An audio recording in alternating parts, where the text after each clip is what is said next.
Here is your rephrased story with heightened suspense, emotion, and thrill carefully tailored to align with YouTube's monetization policies and suitable for all audiences and advertisers. Snow fell silently over the city, blanketing it in a cold stillness that mirrored the emptiness in Julie Harper's chest. Her boots crunched on frozen pavement, but she moved like a ghost disconnected, drifting through a world that didn't seem to notice her. Her blonde hair clung to her damp cheeks, but she felt nothing. Not the cold, not the stares, not even the weight of her own exhaustion. That morning, she had a job, a purpose, and then 23 minutes of lateness erased everything. It wasn't laziness. Julie had been up since dawn, caring for her diabetic mother. The nurse never showed.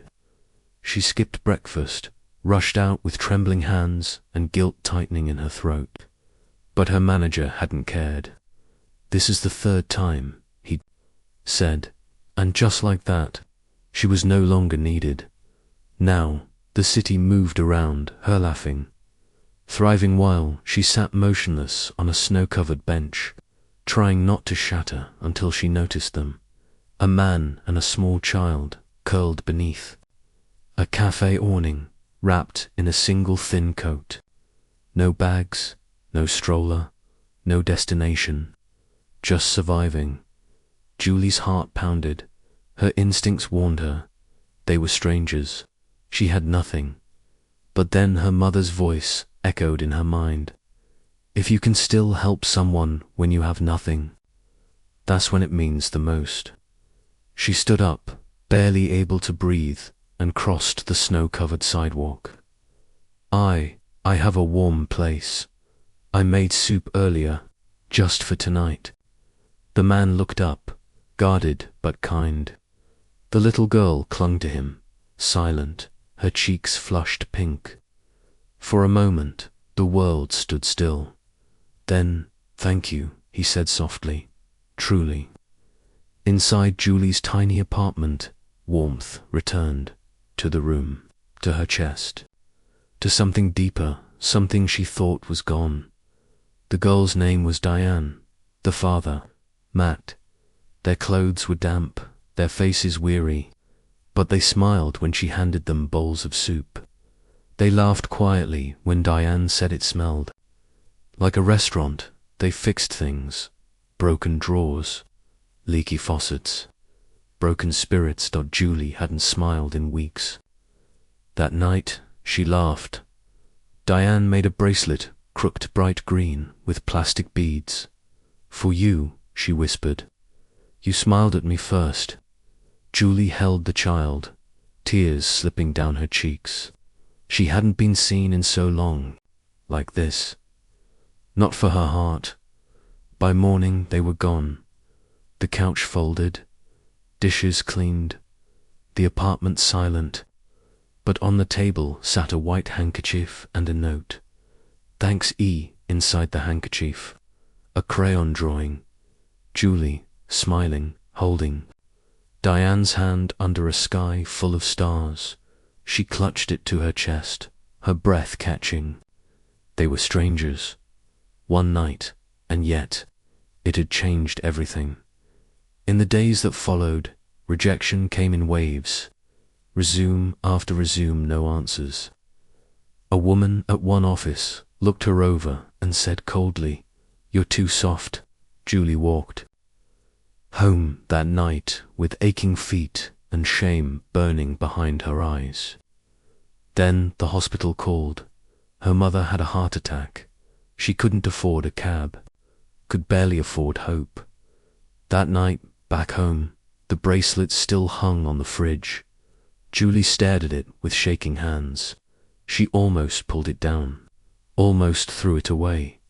But Diane's words echoed. Asterisk, asterisk, you were the first to smile at me today. Asterisk, asterisk, Julie slid to the kitchen floor and cried. Not quietly, not politely.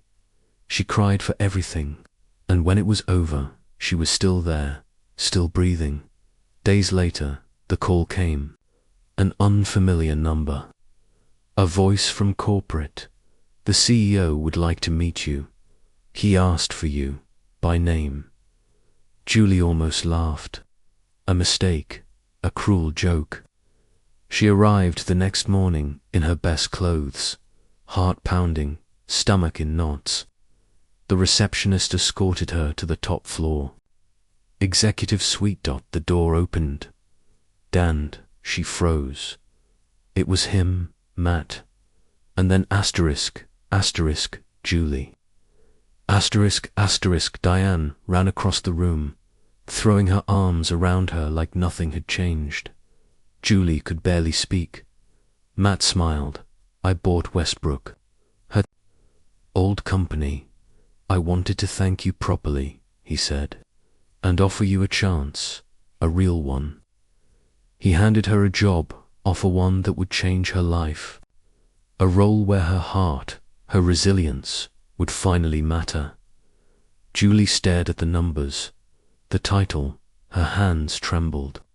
I don't think I'm qualified. You're more than qualified, Matt said. You're exactly who we need. From there, everything began to shift. Slowly, gently. Julie's programs brought warmth into the company. Childcare, wellness, support. She listened. She saw people, and still, the whispers came. She didn't even finish college. She was just a receptionist. Must be something going on with the CEO. She smiled through it, until she COULDN. Single quotes to Matt found her crying in her office. He took her hand. No lectures, no judgment. That weekend, they disappeared to the park. Diane laughed in the sunshine, drawing chalk figures of the three of them hand in hand. Julie sat on a bench, still unsure.